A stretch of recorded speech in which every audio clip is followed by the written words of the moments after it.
Greetings and welcome to the energy of Gemini.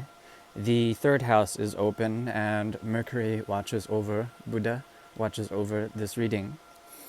Um, yes, so I think we shall look deeply into the karma that exists or may exist for you, particularly in degree and specification and relation to your Mercury placements, okay, or anything tied to the third house, along with conjunctions and aspects on the Lord Mercury. Okay, we'll go ahead and begin now with a reading known as the Singularity. So the Singularity is a time in lifted time and space. Excuse me, a moment of simultaneity. Okay, and it will depend on a number of things, but primarily to the stimulations of the mind, okay? And how the mind is affecting certain karmas that may be linked to the hands or the throat chakra, okay? Excuse me. We'll go ahead and begin. I am working from a combination of decks, the Jogo de Cartas Sagana de Sorte deck from Lisbon, as well as the Legitimo Tarot from Spain. We'll go ahead and begin now.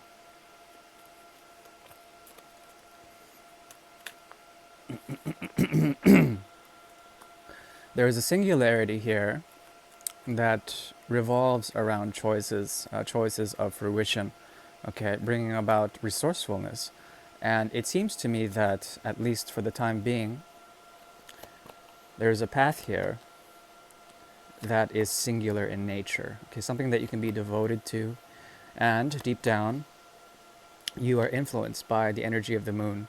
Above, you are also influenced by the need to understand expectation and to let loose expectation. Okay, when it comes to these paths, they fuse together. Okay, so there's a singularity of pathwork here that may have been two-faced or doubled in some sort of way, now coming into culmination, into coalition or coalescence. Excuse me.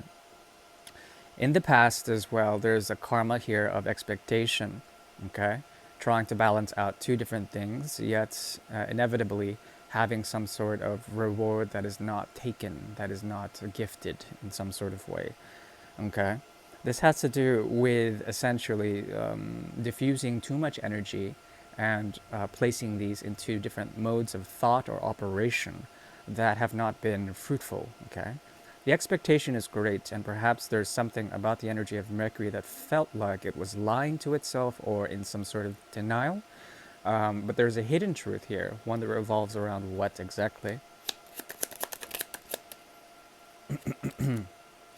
Revolves around the Three of Rods in the reverse, combined with the Four of Swords, and understanding the mode of expectation. Tension, release, impatience out of tension and release, and trying to find rest in the mind in order to come up with a way to delegate expectation between desire, okay? At least when it comes to truth. The truth is about release. Release of essentially coming into a state of stability of some sort, and no longer having desires when it comes to especially the realm of romance or the realm of expectation, trying to situate through others and understanding through others your own philosophies is coming to an end, if you will. You are coming, there's a lot of two energy here, okay? Two, along with the 9. So philosophy is a philosophy or a way of thought, a train or a school of thought is falling. Okay, it's in its detriment, at least when it comes to the triplicity of air, especially grounded. Grounding is very much important. It has been important, but because the paths are coalescing, there is some form of information that is secret in nature that has to do with essentially how this information can be flipped upside down in order to see and perceive what is missing in terms of your own expectations while walking this singular path, okay? In the future, there is a possibility that what you hold into in a realm of hibernation, in a realm of seclusion, or in a realm of trying to conserve your resources may become a burden or a source of tension for yourself. Okay, the idea is to be loyal to what is materializing before you, a path that has shifted and now is coalescing into the essence of bringing forth what you so desire, how you can attain resources and maintain those while being informed by a deep subconscious self, that is emotionally programmed self, in order to solidify and not make the path muddled with your own emotional content. Okay, so there is a way of essentially not finding this to be a cross to be born, if you will,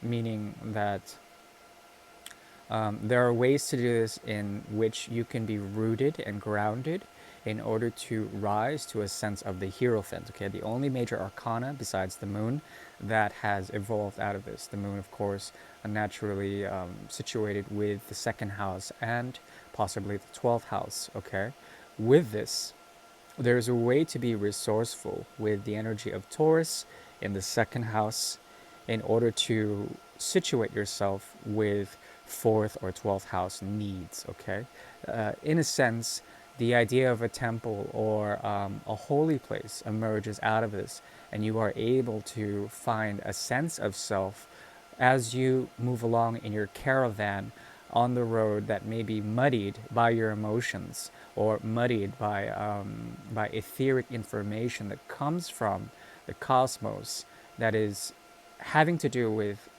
essentially purgation of some sort, trying to get rid of emotions that are not needed and improving your caravan as you walk the path. Okay, but there's something that you are trying to be loyal to in terms of the expectation of things that you worked hard on, especially in ways of tempering the mind in order to find a sense of this inevitability. Okay, this the sense of all paths leading to one anyway. Okay, there also is a karma here that is tied to escapism, trying to find the self through distant philosophies. Okay, and possibly being able to do so if you are able to scale up to the challenges. Okay, there is a sense that hidden resources as well as a hidden joy that comes from passions that are not totally expressed come with the face of conditionality, and therefore the Ace of Cups in reverse on the mind goes to the Rey de Copas, which is the King of Cups. There is a possibility here of escapist ways of feeling in order to see if the grass is greener on the other side, yet you are moving towards a way of, of thinking that has to do with great expectations indeed, that is defined especially through harmony with others. Okay, there are ways to escape this fear properly and to break out of it in order to find a deep way to communicate some of the depths that may encumber you in some sort of way, that may hold you back. These emotional things need to be processed in order to understand some of the conditioning that revolves around especially expectations of the other. Okay? That is what I see for the energy of Gemini. Thank you. Bye-bye.